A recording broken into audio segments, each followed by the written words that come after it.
This podcast is brought to you by the Deluxe Edition Network. To find more great shows on our network, head over to theden.show. Hold on, stop.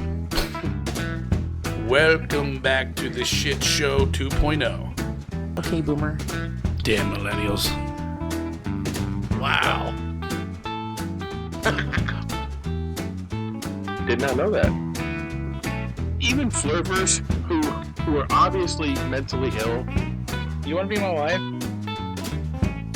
Oh, this is gonna go downhill real quick. What is going on? And welcome to Take on the World with Lexi. And Ali, podcast therapy dog. that's right. And Mike D. John could not join us. No. No, he could not. Lovebug could not join us. Because Lovebug is a douche. Butthole. He wanted to be here, but he had to work, so Lexi and I are going to carry on with the history of pro wrestling. This will be the more modern history of pro wrestling, starting at the turn of the century. Turn of the century. And this is going to start getting into more of the stuff that we know. What are you doing, podcast therapy dog? Continuing, what's the matter? I am going to my puppy. I don't know. Now I got the cord wrapped around my neck on the side. Come on. No, dude, you got to go. Come here. You call me Mama. You gotta stay with Mama. Messing up everything. You're putting me on the jail. You put me on the jail door. Now I'm in jail. So we're going to do the modern history of professional wrestling today. I still have plans on doing some other pro wrestling stuff. I wish Lovebug could be here, but he cannot. So, just a reminder, check us out on theden.show for not only our awesome, great podcast, but other great podcasts like Horsing Around. I was just about to say that. The Red Horse podcast. That's the podcast of the month for December. So check them out. They do some funny stuff. I enjoy listening to them. I was listening to them yesterday. I actually listened to 2 shows that I already listened to. So. Yeah. Guys, a couple guys just having fun and speaking their mind, which is cool. Yeah, that's cool. Plus, they gave us a nice shout out last month. Yeah, absolutely. And I mean, we appreciate that. So, what are you drinking there? You got 2 drinks. I made my... Like a true alcoholic. I made my own gin this past week. I made 2 different kinds. It was a kit that my best friend got me for Christmas. And it was so awesome. And the gins are pretty good. They're pretty mild, I would say. It just tells you to use like a high quality vodka for your base, which is why it's a little bit smoother, I think. There's a traditional style gin and a colorful gin, which is why it has a little bit of a red hue. I used 2 parts of the traditional gin and then 1 of the colorful gin, which has a little bit of lavender and hibiscus in it, which is why it's red. And then the other drink that I have is the Harpoon Dunkin' Pumpkin here, which is a limited edition. And I don't think I've tried this one yet. A limited release, rather. I have the very last of my North Carolina Hummingbird Heels Golden Lager. I am going to North Carolina next month. And I also have my left hand double milk stout. Which, of course, is delicious. So, let's just jump into it. So, when last we ended with Lovebug. Oh, I had COVID last time, by the way. Yeah. I still had COVID last time you guys recorded. That's why I wasn't here. She's all recovered now. All recovered and all good. I was like, wait, why wasn't I here? I literally got my mask on, I hand sanitized, and I came out to let Ali out, and I heard somebody in the kitchen, and I just assumed it was John, so I ignored them. I didn't say hi to Lovebug, didn't even realize that he was here. I was just like, why does John have a weird car today? So I was out of it, but feeling better now. Feeling better. Good. Now I can continue and get in on the wrestling action. Yeah, because maybe people don't know this, but Lexi is a wrestling fan. I do like wrestling. I don't think I really had a choice. You did? I never forced you. No, but like, it's just one of those things. Like, you just grow up around it. Yeah. Why don't you like it? Why wouldn't you like it? It's fun. I like watching shows.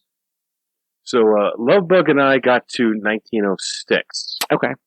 With Stenelius Zabisco, which was the namesake for Larry Zabisco. He took that name on as an homage to a former great World Roman Greco wrestler who turned to a professional wrestler. So in 1908, the first NWA World Champion, Orville Brown, was born in Cedar Township, Kansas. Okay. So Orville Brown, when we get into more of NWA and that sort of stuff, his name will be a reoccurring theme. Also, going on to 1914. Oh, 1910 is what I want to talk about. Okay. So, 1910, there's a couple wrestling promoters. I don't know who they are. I have their names here, but I didn't know. Yeah, I don't. So it was John McBray, or Maybray, Yeah. Joe Carroll, and Burt Warner, not Kurt Warner. No connection. The McBray gang. They were indicted in federal court for fixing wrestling matches via the U.S. mail. So this is like the first notation of... Excuse me, Vince McMahon, you're going to jail. You're going to jail for scripting the show. Well, this is the first place where that kind of comes in. It seems like now they do say that the entertainment portion of it came in long before this, but this is the first place, and it was a criminal thing. Yeah, like that's how serious people took wrestling back then. Even though people even now know it's entertainment, and if you don't know, it's fucking entertainment. Yeah, it is. It's not fake. No, it's entertainment. It's entertainment, but I mean, it's not fake at all. Like, it's almost like how like stunt doubles in movies actually have to do the stunts. Yeah. So, they were indicted. I don't know what the outcome of the indictment was. Obviously, doesn't really matter. Yeah. But I just wanted to point out that even back that far, it was serious. It was serious stuff. Like, people took it very seriously. So 1914, Vince McMahon Sr. was born. From 1915 to 1920, the wrestling, it's like it is now. Like the popularity was in a tailspin. Like the popularity of wrestling in those years were, I think the American public was just focused on other things. 1920. Yeah, probably. There's a lot going on in ye olden times in the mid 1900s. And there was a lot of, because of some of the indictments that were handed down, there was, the American public I guess felt kind of duped by the sport. They doubted the legitimacy and the status of competitive sport as a competitive sport. Right.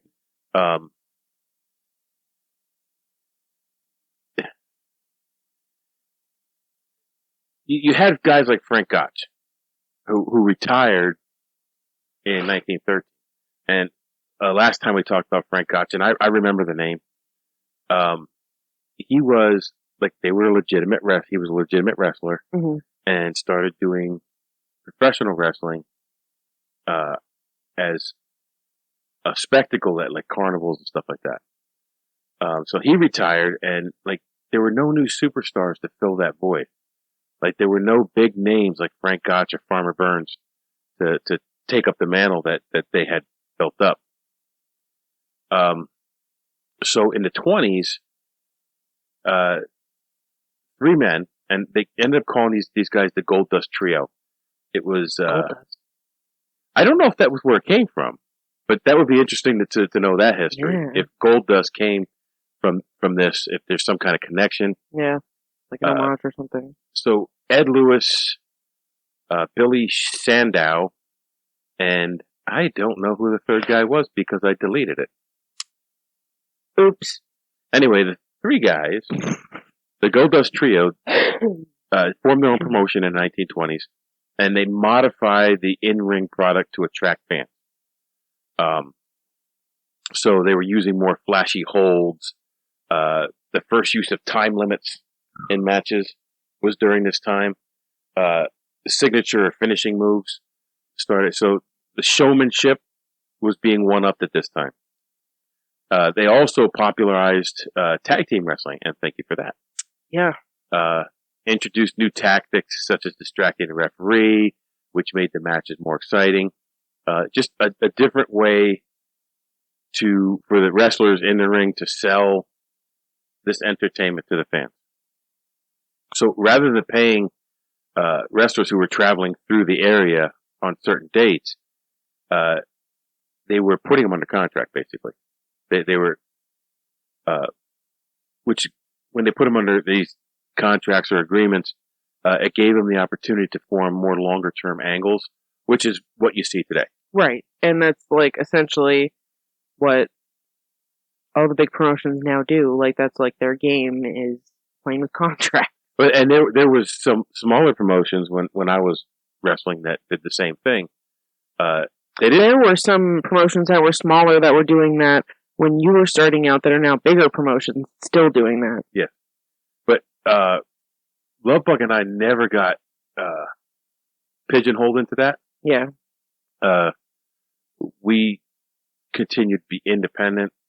There were places where we worked every month, but we just didn't go under contract. We were offered contracts places, like freelance. But you couldn't make a living doing that. Right. So anyway, in the late 20s, they had success with the more worked aspects of professional wrestling in America. Gimmickry, submission holds. Everybody who's been around the business, everything's a gimmick in the business. What's a gimmick? Gimmick's a thing. What's a thing? Thing's a gimmick. Like your outfit's your gimmick. Your persona's your gimmick. You can do something in the ring and it be your gimmick. Yeah. So like it's just one of those terms that like we use. Part of your gimmick is also kind of like your signature move. Yeah. You like build that into your entire persona that you're in the ring with. Well, like here they're saying the submission holds and finisher moves were incepted in the 20s, and you built the whole match around working up to that. Right. And you could tease that and make that more entertaining. So let's see.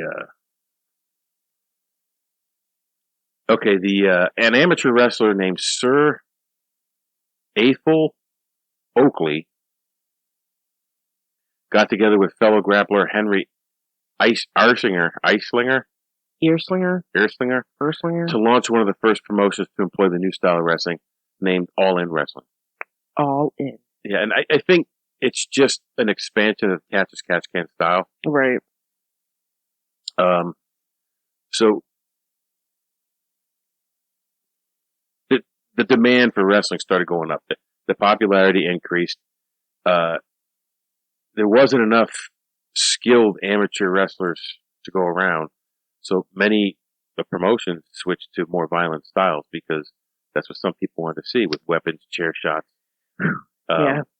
Women wrestlers, mud-filled rings became commonplace, especially in the 30s.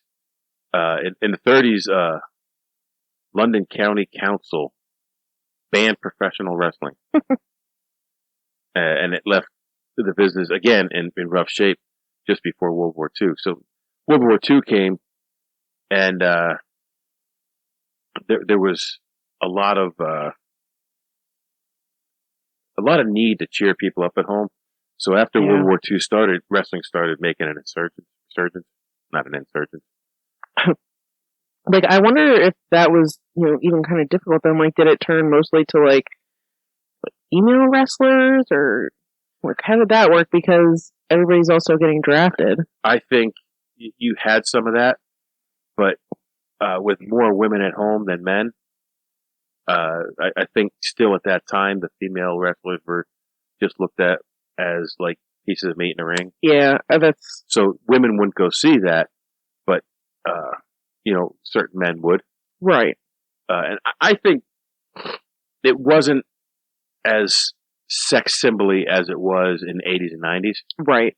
And I think that's still important, because I don't think wrestling would be very big if that was like the main drive for it in the time, because people were still very like long skirts, you can't show above your knee, and can't show your ankles. Yeah, like things were still like that. So I feel like it couldn't be too risky, otherwise I feel like it probably at that point would have had a large chance of just being shut down. Yeah. Alcohol. I agree, yeah. 1925, the new Madison Square Garden building was built in New York. It's not located in the same place that it was before. Now, Bob and I talked about this a little bit, and I'm just going to go a little throwback here. P.T. Barnum built a hippodrome, and that was eventually bought by someone who made it into a garden. It was something Gardens. I can't remember the guy's name. Probably just scroll back. Not Madison Square. No, it was. Geez. What the heck was his name? Gilmore Gardens. Okay. And then Vanderbilt bought Gilmore Gardens and built the first Madison Square Gardens, and it was rebuilt twice after that. And then elsewhere? It was moved, and then it was moved again. Okay. So now you're at where Madison Square Gardens is now. No, it's still not the same spot. Oh God. It's still not the location that it is now. So it might have still been the same location as when it was just rebuilt. Gilmore Gardens, or right. when it was just rebuilt. When Vanderbilt rebuilt it. So, oh no, it's not in the same area as the first two. So it might be the one that it's in now. Okay. Maximum capacity was less than 20K. Yeah, 18,496. That's so small. Yeah.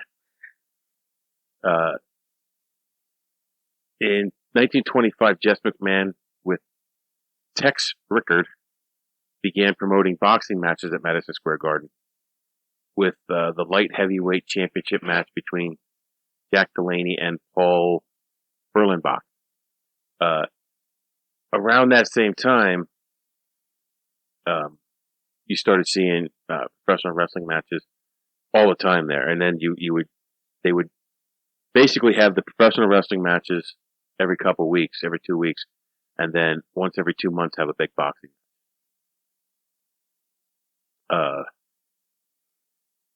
So those two, the boxing matches they started, that would be the roots of what in 1952 would become Capital Wrestling Corporation, which was started by Vince McMahon, grandson of Jess McMahon, and Toots Monts, who was a wrestler. And as we go through here, I'm going to flash up some of their pictures, because I have a picture of this Toots Monts, who was a wrestler. I don't know. He didn't look French, but I couldn't hear his voice in the picture.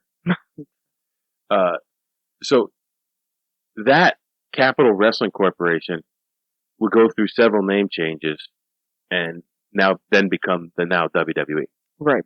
Which I want to follow the full history of that, because there's a long, sordid history there.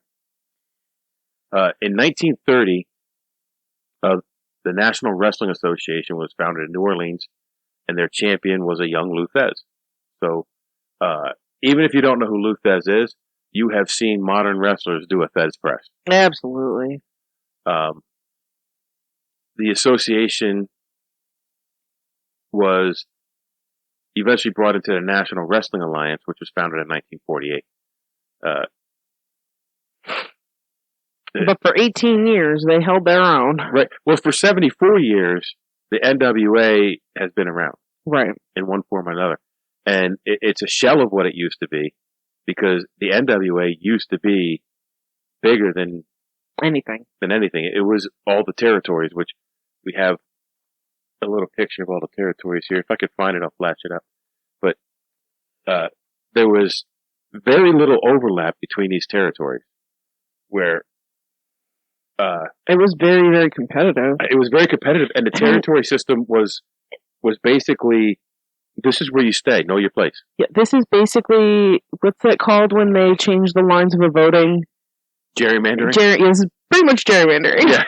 Like, look at some of these, like, what's this? This one up in the corner here? The one that has the scratchies to it? Yeah. Like, that's where they overlap. I know, but I just, like, the orange one next to it, the red one, this is ridiculous. We don't need two there. Well, it's Canada, so it didn't matter. Still. But, and you have to think now, too, it was still like that up through the early 2000s. And in the indies, some of the indie promoters, because I was an independent promoter for quite some time, some of the independent promoters still believe it to be that way. Yes, like they still treat it that way. They're still like very territorial. Yes. And the problem is instead of working together with other people, everybody wants to cut everybody else's knees out. We had people, a promotion that was much bigger than ours, found out when we were having a show and ran their show the very same day, like 3 miles away. Yeah. And we packed the house and they had 30 people at their show. Oops. So, it backfired on them, but I was probably there, they heard. It was a gauntlet thrown down between us, and I went and talked to them and said, look, I'm not trying to compete with you. Yeah. Do your thing. Yeah. By all means, do your thing. If you want me to hook you up with some of the guys that come in and work with us, that's cool. Run your own angles, do your thing. Don't care. Yeah. Just let us do our thing. Yeah. And because people don't want to do that. After talking to them, things got better, but there was still animosity. Not on my part, because I never tried to compete with anybody when we were doing it. Yeah. And that's what they were doing at this time, even though because a lot of these territories were part of the NWA. Yeah. In one way or another, there was a lot of ego between the promotions, and they wanted their guy to be the NWA champion and blah blah. So, and we're going to get to that, but it got ugly. So the Orville Brown, who I talked about in 1908, he won the National Wrestling Alliance World Title from Sonny Myers in Des Moines, Iowa, in 1948. Pinky George and other regional promoters form a version of the National Wrestling Alliance that rose to become one of the most powerful wrestling bodies in the world. And they gave the recognition of world champion to Orville Brown. Even though they're only national, they gave him the world champion. Well, right. Because in America, everything we do is... It's the world. It's the best of the world. So, the like-minded promoters that joined this NWA, agreed upon a world champion, and they would join forces with Pinky George, Orville Brown, Tony Stedwood, should say where they're at. Iowa's Pinky George, Kansas's Orville Brown, Chicago's Tony Stretcher, Ohio's Al Haft, and Harry Light. And they became the governing body of the National Wrestling Alliance. A few weeks after, it was agreed that Orville Brown, who was still an active wrestler, would assume the mantle of the heavyweight champion. It was decreed new territories were brought into the National Wrestling Alliance, and a world heavyweight champion would have a unification title match and absorb when these new territories were brought into the National Wrestling Alliance. They would take their champion and they would have the world champion have a match, right? And that's how they would absorb them in. So that champion would become part of the thing. So it's almost like the brand split. Yes, it's a lot like what's going on now. Yeah.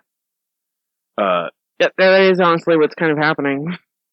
501 days Orville Brown was NWA World Champion. Weak.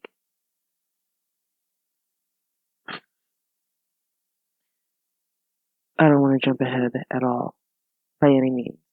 Call me Lexi Leap Ahead if you must. But I know somebody who held the title longer. I do too. Someone we shall talk about in our next episode.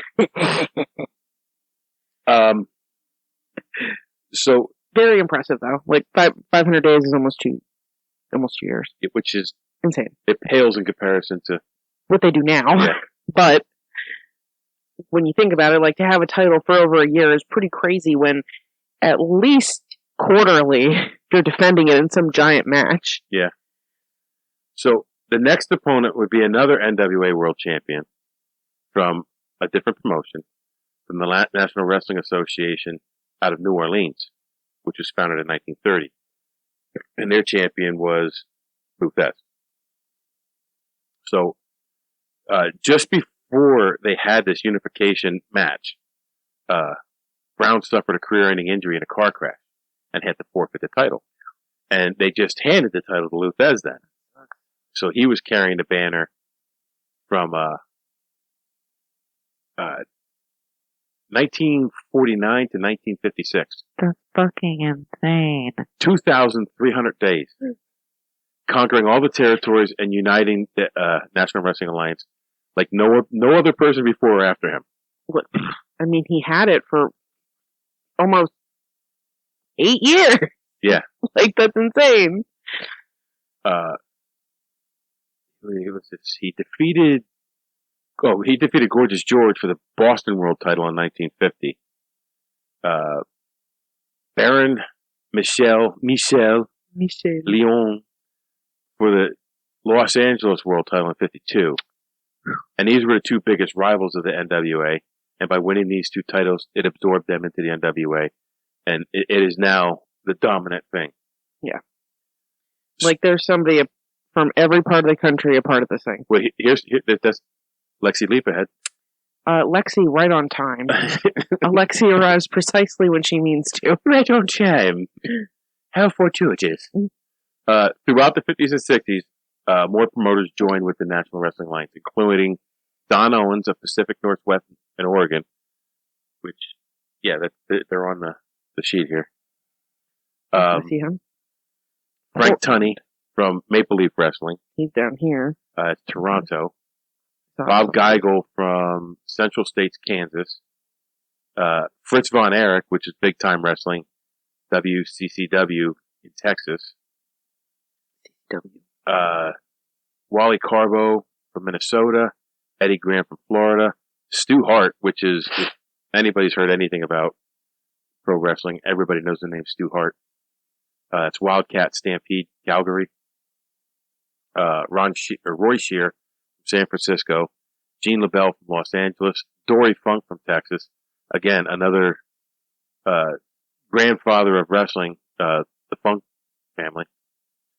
Joe Blanchard from San Antonio, another big name in wrestling. Jim Crockett, another big name in wrestling. He's Mid-Atlantic Carolinas. And the Crockett properties, or Crockett promotions, my God, there were so many. But they were all called the Jim Crockett promotions. Yeah. Vince McMahon Sr. Toots Mont.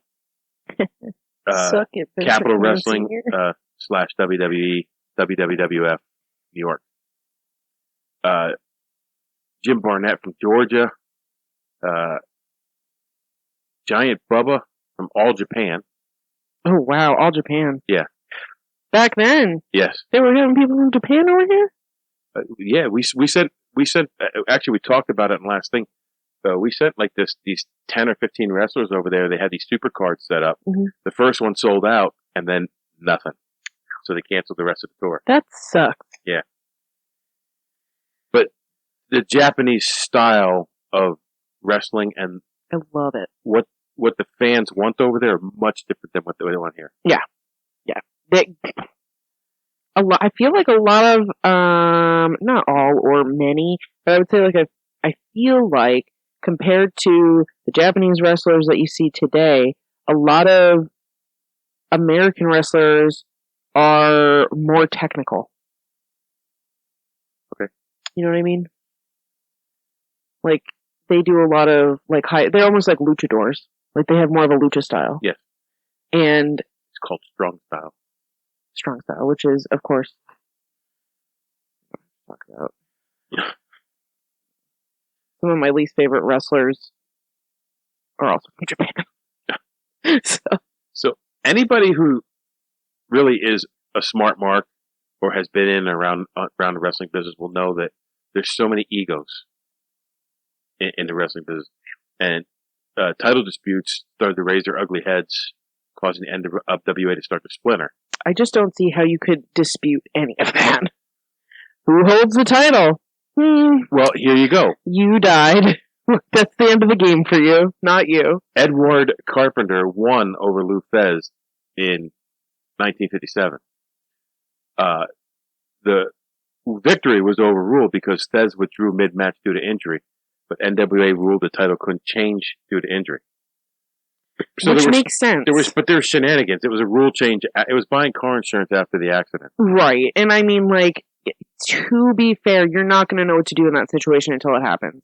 And it's like, well, you didn't really win in the competition for this, so it's not really fair to give it to you, is how I feel about it.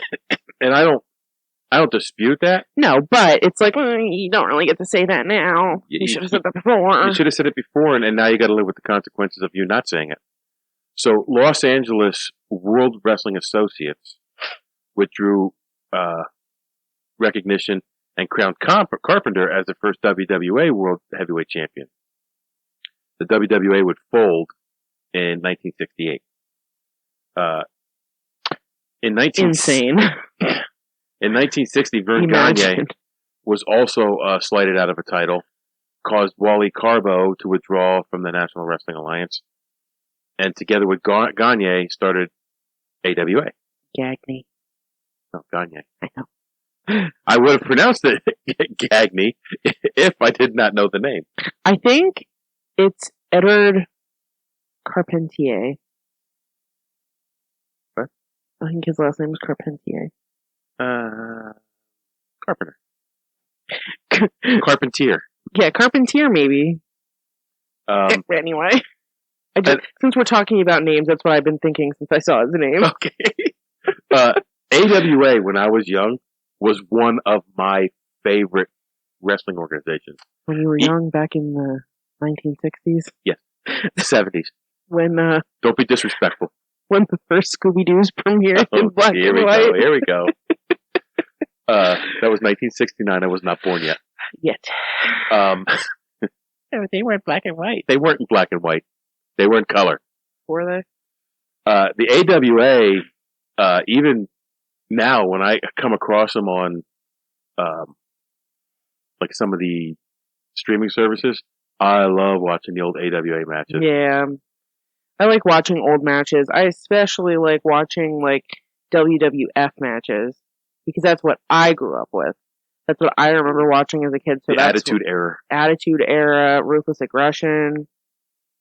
They're very good. I feel like, and I know it's because, like, that's when I grew up and that's what I know, but for me, that was, like, peak wrestling. Yeah.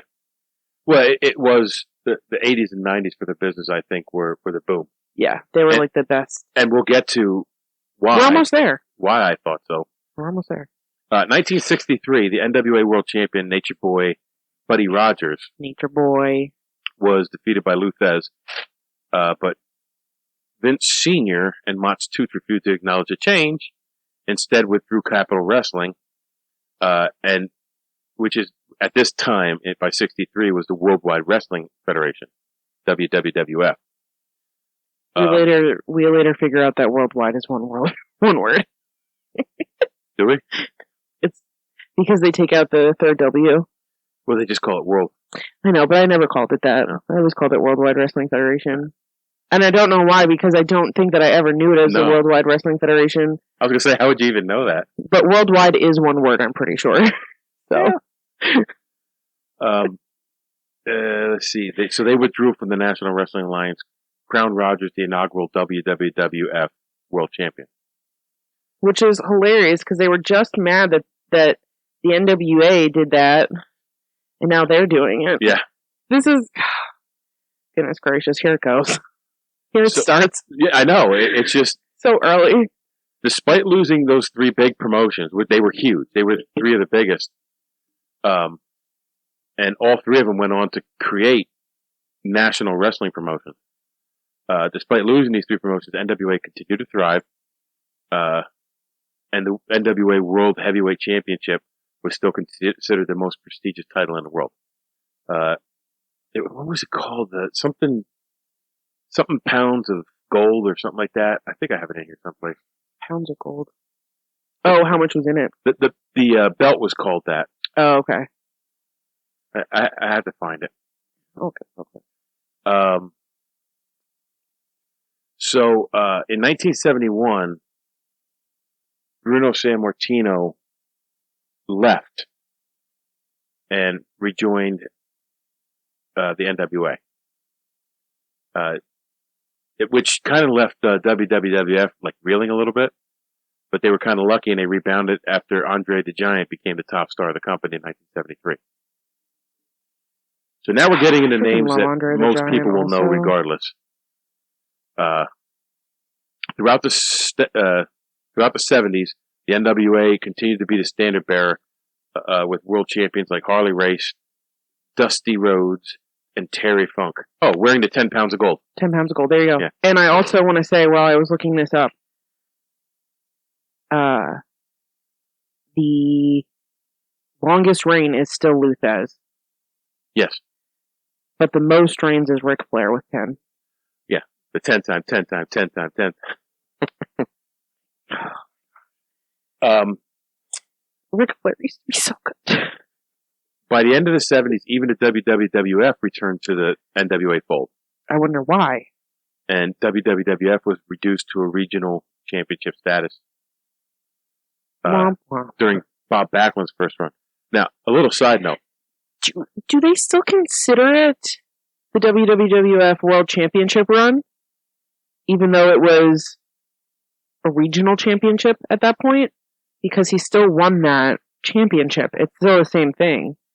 But they just had to change it because... Yeah, I don't know. That's weird. Anyway. I don't know. The side note was I've met Bob Backlund. Yeah. And when I was in the 70s growing up watching wrestling, I loved Bob Backlund. When did you meet him? I thought he was the freaking bee's knees. And when I met him, he was such a dick. I met him at an EWF show. And I almost got to work him, and I'm glad I didn't because he was just a douche. And, you tend to, as a wrestler, when what we call the names, these old timers come into the locker room, show them the utmost respect because they've been to the show and you're not. Yeah. But he was just a dick to everyone. He actually was not a dick to me, but I didn't like the way he was treating everybody else. Right. And it's like, I don't really like that. Like, you like me because I think you're really cool, and I don't know, like, what did I do? Right. What did everybody else do? And like some of the guys that I met, I won't name drop, but we went into a promotion in Delaware, and when the guy saw this guy has wrestled for one of the national organizations, was very popular. He saw us, and actually, he was with Sonny. Remember Sonny from the late 80s? I don't remember. She was actually locked up in Carbon County Jail. Ooh, so fun! Anyway, him and Sonny came over to me and Lovebug, stopped what they were doing, came over, introduced themselves to us, and hey, it's great to meet you. I've heard a lot about you guys. I've been seeing you guys and this and that, and he was just so respectful. He didn't need to be. No. He could have just came over, shook our hands, said, "Hey, nice to meet you," and walked away. Right. But he gushed over us, invited us back to their place to party after the show, which we did not do because I know there was drugs involved. Well, in Carbon County prison for a reason. Well, they lived in Jersey. But anyway, it was just cool. Yeah, no, I agree. That's really cool. So in '79, Vince Jr., who'd been working for his father for a few years, took over the day-to-day operations of WWF and changed it to WWF. He's like that extra W? Too much. It's gone. It doesn't roll off the tongue. It does not. Okay, and this is why I'm wondering, because The title name changed? their whole dispute with the Wildlife Federation was that they were the Worldwide Wildlife Federation. Not. I have all the inside track on that story. I don't know if I've ever told you it. No. Okay. Should we do it now? Should we do it now? When does it? No, it's going to happen soon. We'll tell it twice. I'm going to tell you what happened. So, the WWF in the 90s had gotten so big, and they were trying to shut everybody else out of the wrestling business. Yes. They were buying up WCW. They bought up ECW. I remember that. And I think that's the darkest time of professional wrestling, because there was no longer any competition. And this is after like all these, like disputes and stuff have already done so well for them. Yes. They've used them as, like a backer board. Like they've bounced off of them. They've done fun stuff. Did the name change happen before or after the fucking tank? I don't know. I don't honestly remember exactly. I can't remember where that happened. Like, who was that? Wasn't that ECW? So it had to have happened before they bought them. We work for EWF. Yes. Eastern Wrestling Federation. Yes. And Eastern Wrestling Federation got a cease and desist order from the WWF that they could no longer use the WF as it was trademarked to them. Oh, shit, they fucked up. Because they fucked up. They were using the words Wrestling Federation, and Taylor Swift is in a lawsuit about this for haters gonna hate, players gonna play. Really? Yes. Because somebody tried to sue her and said, you can't use these. It was, I don't remember if it was a TLC or Destiny's Child song, something like that, one of those like R&B artists from like the early 90s. And they were like, you can't use this. This was our song. You took this from our song. And her legal team argued, this is a common phrase. You can't sue us over using a common phrase. Right. And then Taylor Swift trademarked them. And the courts just ruled that she has to go through with the court hearing, that they're not gonna, she has to. That's funny. Yeah. Like, she literally just did the exact same thing, so it's so funny just to be like, they just backed themselves in a corner. I know it. So, if you look at the 80s logo for the WWF, yes, it is, you cannot distinguish it from the World Wildlife Fund. Really? It looks the same. It's blocky letters. Yeah. The only thing is World Wildlife Fund eventually put a panda behind it. But World Wildlife Fund actually had the trademark and copyright for WWF. So when they found out what Vince was doing, setting a cease and desist order, all these promotions, they were like, the WWF, the World Wildlife Fund, had given them limited use permission to use the logo because it didn't compete with them. Mm-hmm. They turned around and said, we're absolutely getting this. We're lifting that now. Yeah. You no longer have the rights to use WWF. If that's the way you want to be with other people, we're going to do the same thing you did to them. And that's when they changed to WWE, and they made it sound like it was a rebranding, and it was. Well, they had to, because they had no choice. They had no choice. Vince fucked up. They had no leg to stand on, and they thought that they could just get away with it because they were not in competition with World Wildlife Fund at all. No, but it's like, well, you know what? If you're going to be a dick to these other people who really not like EWF was no competition to them. Absolutely not. And the guys from EWF said, "Look, we can't fight this. We don't have that kind of money. Yeah. We're just a indie wrestling promotion." Right. So they just changed their name. They changed their name to something that had no WF in it at all. That sucks. So that was always an interesting story because, like, when people say, "I wonder why they changed it now," I said, "Well, let me tell you." I have some first-hand knowledge. I honestly respect the Wildlife Federation more now. The Wildlife Fund more now. Yeah. Because like before, like when you just like the World Wildlife Federation, is that where they have animals fight? God, that's so illegal. PETA's gonna cancel us. I cancel PETA anyway. I'm sure PETA's. I'm sure PETA's already canceled me. PETA's. Anyway. I talk about meat therapy almost every podcast. There's There's a lot of good jokes about PETA that we're not going to go into, but I kind of have like a better respect for them now because not knowing the situation, you're just kind of like, well, it's stupid. Like, why did they make them change their name? It worked so much better. Yeah. Like, WWF is so much better than WWE.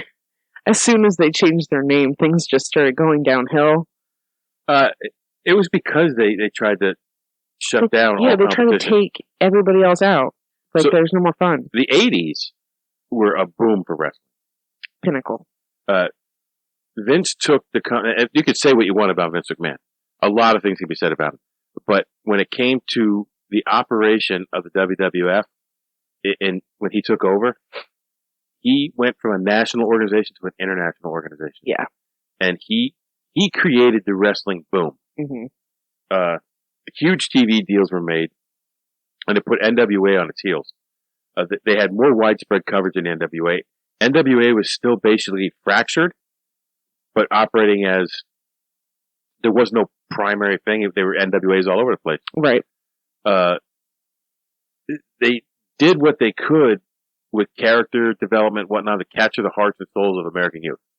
Like kids like me, like they did everything they could to get us interested.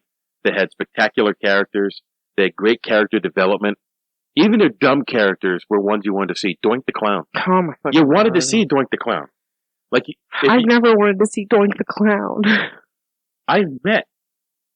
I know, but I the never original wanted Doink. to see Doink the Clown. Why? Come on, Doink the Clown was freaking awesome. Oh, you don't like clowns? I don't like clowns. Okay. I love Doink the Clown. You can't argue that he did a lot for wrestling. Yeah, they expanded nationally. They sucked up a lot of talent, independent companies across the nation. When NWA's primary supercar Starrcade was created, WWF created WrestleMania. And it's so funny because I've watched WrestleMania so many times. I don't think I've ever watched Starrcade, but I know what it is. Oh no, I've seen Starrcade. I've watched Starrcade. And AWA had something for a short period. I don't remember what it was called though. Vince coined the phrase sports entertainment to describe the sport. While Andre was a giant in pro wrestling, Hulk Hogan entered the picture by 1984. Hulk's all-American persona, his sheer size, his colorful character made ratings soar. And I will tell you, one of the best things he does is entertain. He's not a super great technical wrestler. No. Not by any means. No one will ever say he's the best wrestler. Well, just some people will, but really, the big leg drop was his finisher, and like, I throw 4 or 5 leg drops in a match. Yeah, it's just the way the business progressed. But I saw him on an independent show before he went to WWF, and he was cutting a promo, and he was freaking horrible. And I don't know who pulled him aside and taught him how to cut a promo. But somebody did. But someone did, because his promos are what ended up helping WWF build to what it is today. All right, let me tell you something, brother. Let me tell you something, Mean Gene. It's like, no one could deny that. No. Like, you might not like Hulk Hogan. Boy, oh boy. But his promos were absolutely top shelf. And other people. I'm sorry. What? I was just thinking a couple years ago, like maybe like 6 years ago or so, I don't remember. It was a couple years ago. Hulk Hogan posted a tweet on his Twitter that was supposed to be a personal message to somebody, like a text message or something. And that's what I think of when I think of Hulk Hogan. What was it? I don't remember, but like also all of his tweets are like, "It's leg day, brother. Are you ready? Like, let's get pumped up," and like everything ends in brother. It's good. Like, drink your milk, take your vitamins. His tweets are so funny. Yeah. So pop culture became a huge part of WWF. They brought in pop superstar Cyndi Lauper, and when we get to our next episode, where you and I call out some of our favorite wrestlers. We both had to pick 2, which was nearly impossible. But you will see how key she is to some of the greatest storylines that were ever in WWF, even though she was kind of a background thing and a distraction. Yeah. But she made WWF appearances. Not only did she do that, but she brought WWF stars into her music videos, which gave them even more exposure. And people who weren't really wrestling fans, who were her music fans, started watching wrestling because who's in our video? The correlation. The NWA territory started to collapse. Some of the NWA promotions sold to Vince. Georgia Championship Wrestling, Maple Leaf Wrestling, Stampede Wrestling. Fritz Von Erich, Big Time Wrestling, withdrew from NWA and attempted to strike out on their own with WCCW, which I remember. Others joined up with Memphis Continental Wrestling Association. Yeah, good choice. Which later became AWA. This podcast is brought to you by Bear Claw Kitchen. Head on over to bearclawkitchen.com and check out their amazing selection of granola bars and granola snack packs. They also have hazel and spice granola butter, maple syrup, pancake mix, and a few different flavors of jam. So, once again, head over to bearclawkitchen.com and use code DELUXE15 at checkout to save 15% off your entire order. And then, it's time to devour and claw on. Championship Wrestling from Florida, Mid-South Wrestling, tried to branch off on its own at Universal Wrestling Federation, which I also remember. It did not last long. Jim Crockett Jr., who had taken over his father's Mid-Atlantic territory in 1973, began to acquire control of remaining NWA territories, and he absorbed Championship Wrestling from Florida, Mid-South Wrestling, as well as promotions in Oklahoma and Kansas. He started to, there was some sharing of talent even outside of NWA because they were still kind of independent, but they were part of NWA. So he started to, put the squeeze on his talent, not letting them strike out anywhere. Nature Boy Ric Flair actually drove promotions like Maple Leaf and Stampede into WWF's arms because they didn't have any big stars. Yeah. So, and he wasn't letting Nature Boy go up to Stampede and do his thing. So they had no choice but to enter an alliance with Vince McMahon Jr. Right, because what else are you going to do? Right. The guy who's pulling in most of your people isn't here anymore. If you don't have the draw, you just You not can't gonna, do anything. And when Stampede, when these people in Canada are seeing Ric Flair on TV in NWA, and you're seeing Hulk and all them in WWF, and those people aren't ever coming to your promotion, they're going to tune out. So, Yeah, exactly. Crockett went bankrupt in 1988, and he sold the company to Ted Turner, who owned TBS Superstation, which was a big thing because Vince had the grasp on all the national TV deals. So this gave Ted Turner an opportunity to take NWA and turn it into WCW, and I don't know. Anyway, it was renamed after that first show from NWA to WCW. And WCW became one of the only real competitions at WWF then. NWA was no longer a competition because it had fractured so much. It was just small places all over the place. It was kind of the nail in the coffin. Right. They became too mainstream for NWA to make a dent. When Shane Douglas won the Eastern Championship Wrestling World title as an NWA affiliate, in a tournament to crown a new champion following the departure of Ric Flair, he could have, Shane Douglas was a good wrestler. He was well known. He could have lifted NWA kind of up a little bit, but instead he threw the nail in the coffin. He threw the belt down and declared himself the ECW World Champ. Why? They rebranded EC. Well, that has to do with some of the people who were involved in the thinking, Vince Russo and maybe not Vince Russo yet, but who am I trying to think of? I don't know. He's a manager in WWF now. He used to own ECW. Paul Heyman. Paul Heyman. Yep. Yeah. So they rebranded ECW to Extreme Championship Wrestling, ECW, and he became the ECW World Champ. They withdrew from the NWA altogether. For much of the 90s, NWA relied on emerging combat sports stars and UFC champion Dan Severn. It's funny that he's the Beast because that's also what they call Paul Heyman's, the guy that Paul Heyman was managing. I don't know if he still is. But it's probably with Mac at it. Can't remember what his name is. Oh my gosh, he has such a big forehead. He's got such a big forehead and a 5 head. He does, and he was the one that went and did a UFC fight. Oh, you know, take him to Suplex City. Yeah. It's Suplex City, bitch. I can't think of his freaking name. I'm just getting old. I can't think of it. He has a big forehead. Yeah.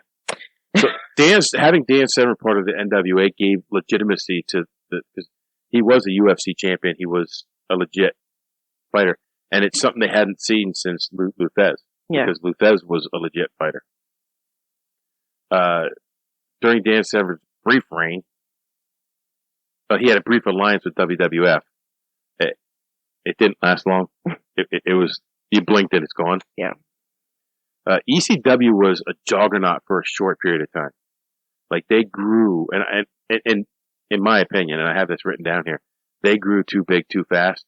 They were trying to compete with Vince, and what they should have been doing is just worried about themselves. Yeah. They brought fans of a new style of wrestling that innovated the sport. It was unorthodox, controversial storylines, bloodthirst, and a lot of the demographic was 18 to 25 year olds. The fan base was intensely rabid. Like, if you've ever been to an ECW show, it was crazy. It was crazy. At points, everybody in the crowd was throwing their chair into the ring, and that's why I want to say that I don't think the tank thing happened with WCW. I think it happened with ECW. I don't know. The end of ECW was very sad for me.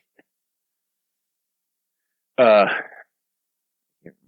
anyway, that hardcore style, like WWF tried to do a little bit of it, but they didn't want to delve too far. WCW was, I think, a little more clean cut style. Yeah, WCW. That's why I'm thinking it was ECW too, because WCW was always kind of more of like the upper breadth, you know? Yeah. Like it always seemed more like an actual championship style way to wrestle. Yeah. And I was not a big fan of WCW. I'm more of a fan of it now than I was before. But I grew up AWA, NWA, yeah, and WWF. WCW is kind of back burner for me. But ECW had, I think, one of the greatest rosters of all time. You had the Sandman, you had Blue Meanie, you had Tommy Dreamer, Sabu, Supernova, Rob Van Dam, New Jack, Conan, Bad Crew 1 and 2. My boys. The Bad Crew. Mikey Whipwreck, Raven, Rey Mysterio Jr., Shane Douglas, Terry Funk. They come back those names. Yeah. Friggin' Taz. I love that. The Dudleys. Bubba Ray and Devon. Chris Jericho. Cactus Jack. You just made the list. I mean, it was crazy. Balls Mahoney. Sonny started there. Little Guido. Chris Candido. Alex Rotten. Rocco Rock and Johnny Judge. God bless. Terry Gordon. I met both of these guys before their untimely passing. I just think they grew a bit too ambitious and grew way too fast.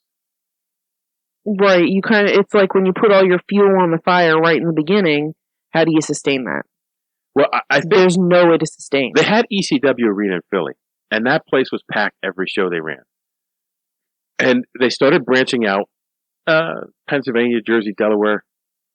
But I think they started to go north, and I think that's where Vince felt it. He felt them kind of stepping on his dick a little bit. Yeah. And Hammerstein Ballroom was a great venue for ECW wrestling. I love watching on TV there. When they got into pay-per-views, they were making some money. And I think WWF started to take notice and said, hey, these guys are lurking in the shadows. We need to take care of that. Take care of that before it gets too big. Yeah, because that's exactly how WWF looks at things. So, at least then. It wasn't until 2002 NWA got a reboot with Total Nonstop Action TNA. Are they still TNA? No.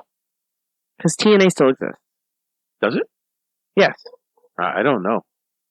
I know there was some management shuffling. I'm pretty sure it's TNA. There's another one that's on Tuesdays or Thursdays, or it used to be Tuesdays or Thursdays. And it was bouncing back and forth stations with WWE for a while. I'm pretty sure it's TNA. It's the one that, I can't remember anybody's name now. All the names left my brain as soon as I tried to say them. Well, TNA, had... That's where the Hardy Boys were. Yes, they were. They were in TNA. So that still exists. Jeff Jarrett, AJ Styles. AJ Styles is so good. Raven, Christian, Sting. I think Mick Foley was there for a minute. That sounds right. I think Kurt Angle was there for a minute. That's the thing, is a lot of WWF stars went back and forth. Yeah. Kind of like, who's going to give me the better deal now? He wants me more. And they became... I think they kind of became a threat, and I think Vince did the same thing to them, just undercut him every chance he got. Yeah. I don't know that for sure. That's just me. All these promotions, WWF, WCW, and ECW, were trying to outdo each other. They were the big three. Yeah. They were the show. When I was wrestling, that's where everybody strived to go. Well, this is the 90s, so we're getting there, you know? Yeah. 90s, early 2000s. WCW then started poaching the WWF talent. Yeah. This is what I was just talking about. And WWF started getting more violent, blood, sex appeal to compete. That was sex appeal. That was the Attitude Era. Attitude Era. So good. The Monday Night Wars started. This is it. Yeah. It was WCW. It was Nitro. That's right. Okay. Oh, there was some. There was some stuff that went on. They enjoy the reading. Who's that? It's Venus. Oh. It's Mom and Venus. They the one night during WWF, I guess they had a champion, and it was taped, and WCW went on and told everybody who won the match. Oh God, yeah, I remember. Yeah. So I've watched a lot about the Attitude Era and the Ruthless Aggression Era because I used to have WWE Network, and they have a bunch of free stuff on there. Like if you have the $5, $10, whatever it is now. We have Paramount, so you can still watch it. Or not Paramount, we got Peacock. Right. Peacock has it on. But they had a lot of stuff up there, so while I had it, like I would pay the $5 when there was a pay-per-view, and then we would put it from my computer onto the TV. But I remember watching a bunch of them. So there was WCW Monday Nitro, and that was set up to compete directly against Monday Night Raw. Absolutely. And I never thought it did until close to the end. You know, when I was paying more attention to WCW, there were some wrestlers on there that I really liked that I think that never really got their just desserts. They weren't really treated up to their talent. Which is kind of why it all ended. They started fairly even. The war escalated in '96 with the formation of the heel stable, NWO. WCW started to get the upper hand. And they came up with more legitimate but edgy storylines and characters over what everybody considered WWF's cartoon style. Which is kind of how it was based on, you know, when you look at the wrestlers that were popular in this era with WWF, yeah, it's a little bit more cartoon. Well, but it's not bad. I love it. You had the gobbledygooker. Yeah. Like, come on, the Bastion Booger. Yep. And then, I mean, you also had, some tag teams that were getting pretty edgy. They were kind of, I feel like all tag teams are kind of cartoony. What? It's like kind of part of the gimmick of being in a tag team is you have another person that you have to now make a show with. I don't understand why you're shitting on tag teams. I'm not shitting on them. I think they're great. I think it's part of what makes them great because you have to. What's the word? You have to do stuff on the spot. With somebody else.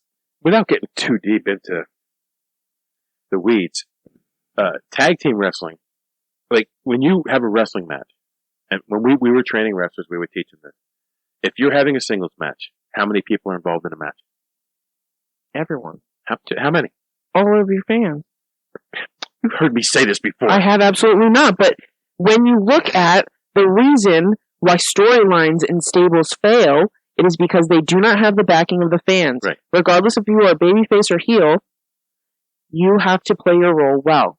So you have improvisation. Two people in a match. You're improvising more. And you have a referee. Right. And maybe you have a manager. Right. So there's 4 people right there. And then the 5th, to me, is the crowd. Right. So if all of those things aren't working together, the match won't work. You. So now you have a tag team and you're adding 2 more people. And it makes it more complex in a way. And like people always say, well, it's easier being a tag team wrestler. Well, no, it's not. Because you have to... It also depends on what kind of person you are. You have to deal with... You got to know your partner. You got to know the other team. Even if you've never met them before, you got to know what they're going to do. You got to know how they're going to play it. If they're baby faces or heels, if you're a baby face or heel, you have to, like, me and Lovebug always said, one of the greatest shows we ever worked, 2 of them, we had to be escorted from the building by the police for our own safety. Like, the police. That's how you know when you're a heel. Yeah. We made a heel turn in Emmaus, of all places. Emmaus, Pennsylvania. And we did a heel turn there. Monday. They had to have the Emmaus police come and take us to our cars and follow us out of town. Like, excuse me, you're in danger. Everybody here hates you. Yes. We're going to kill you. So, WCW at this time finally sold out to WWE March 2001. ECW was having huge financial issues and filed for bankruptcy in April of 2001. And WWF eventually bought them out too. And the reason he bought them out is he wanted to buy out the contracts, keep the people he wanted, and discard the people that he didn't want. Yeah. But when this happened, there was no real competition left in the pro wrestling industry.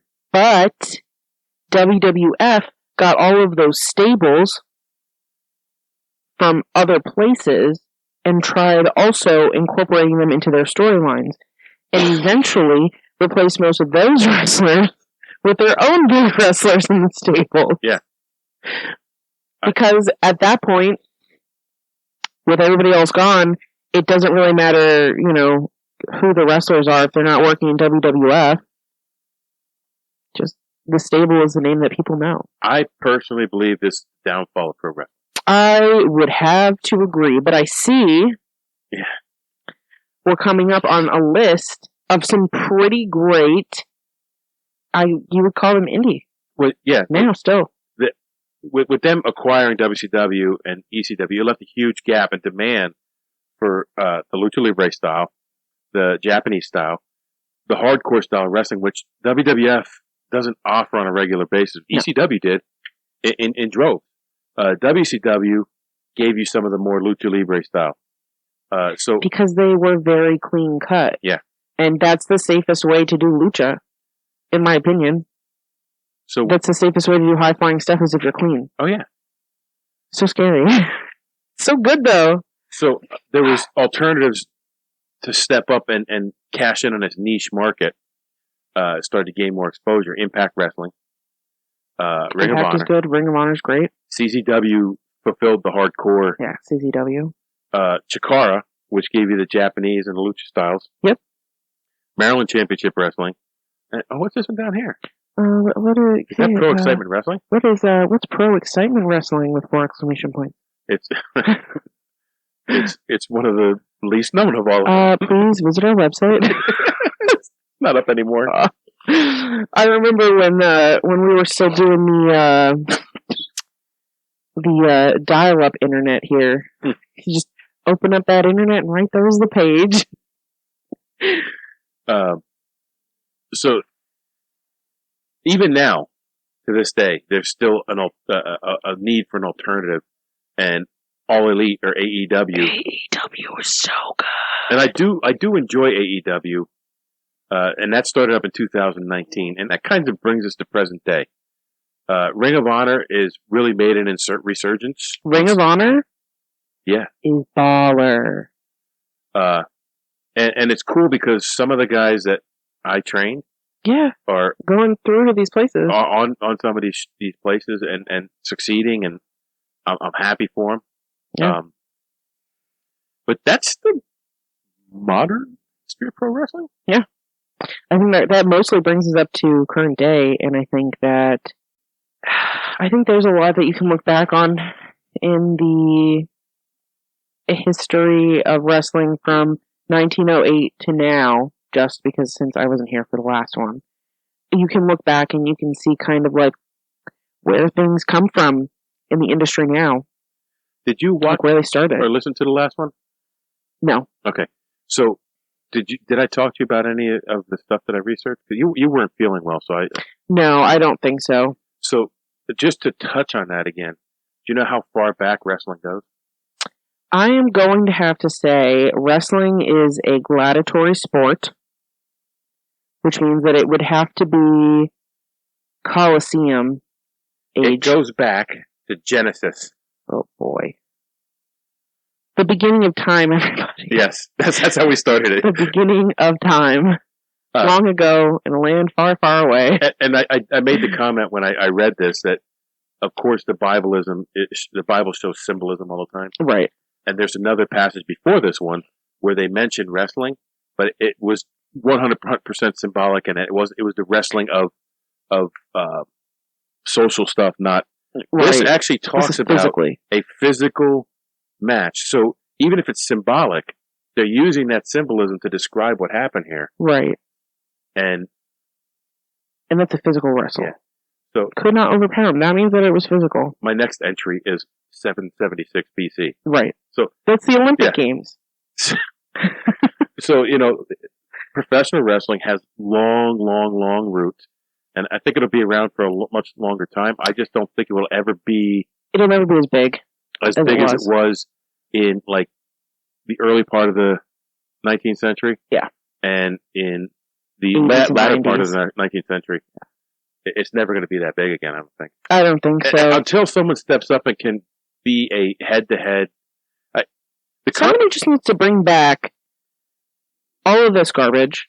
The Monday Night Wars. Monday Night Wars are why people turned on their TVs on Mondays. Yes. Like, just people. Anybody.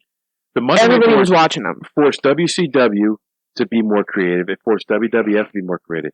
The minute that they bought out WCW, the creativity in WWF spiraled. Yeah. Like, the storylines were stale. Because they had nothing else. They still are. Like, there was nothing to push them. There are still really, really bad storylines. There are really good ones. The problem is, there are so many bad storylines with so many good, talented wrestlers that could be doing something better someplace else, but because nobody is competing with WWE the way that WCW and ECW did, yep, they will never have that chance because I shouldn't say nobody.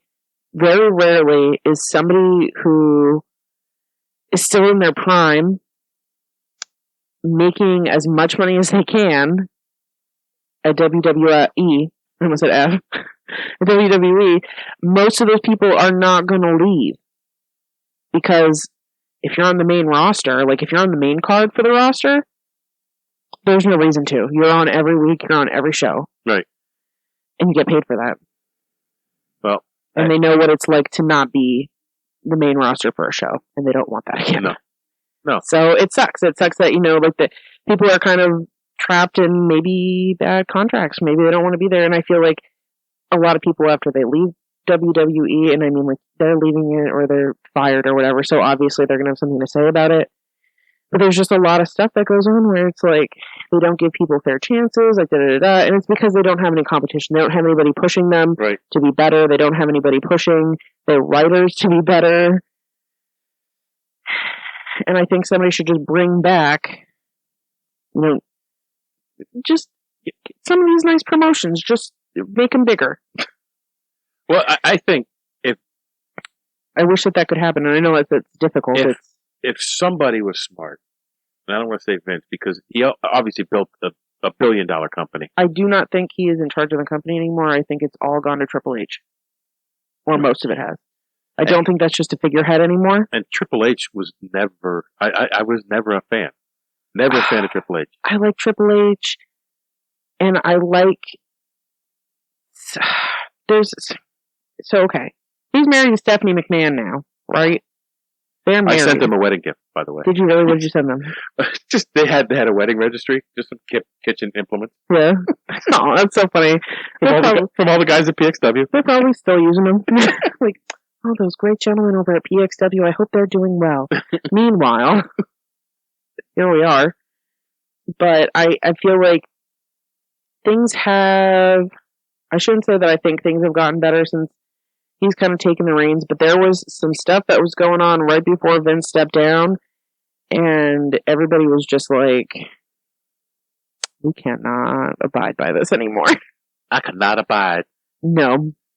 So I really think that is the problem ultimately, and I think that's what needs to happen. I wish that Ring of Honor could be more mainstream.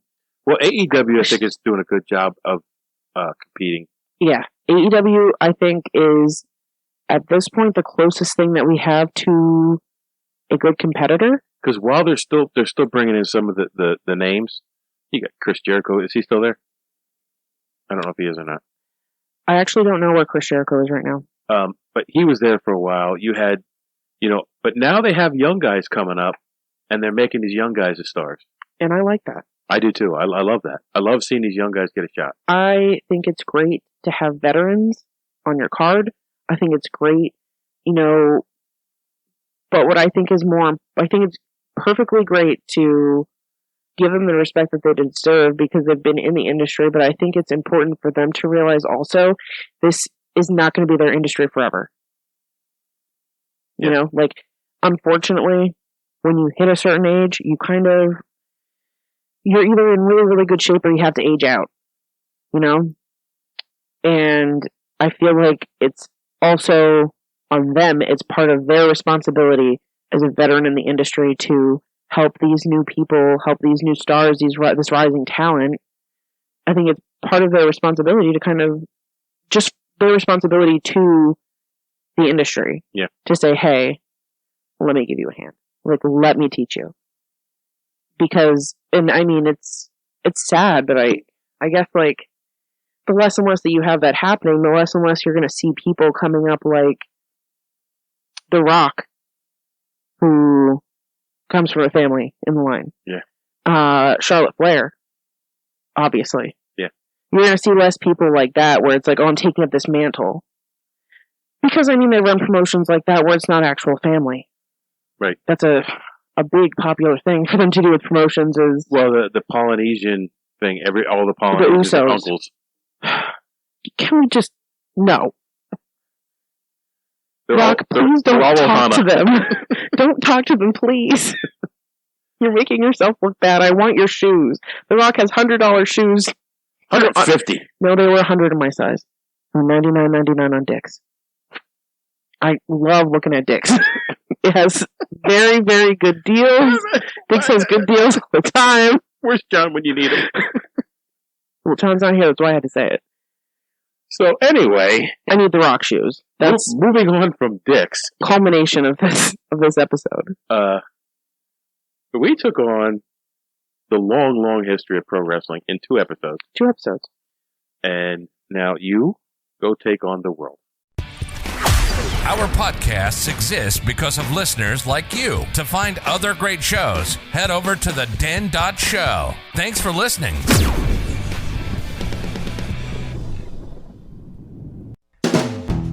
Hold on, stop. Welcome back to the Shit Show 2.0. Okay, Boomer. Damn millennials. Wow.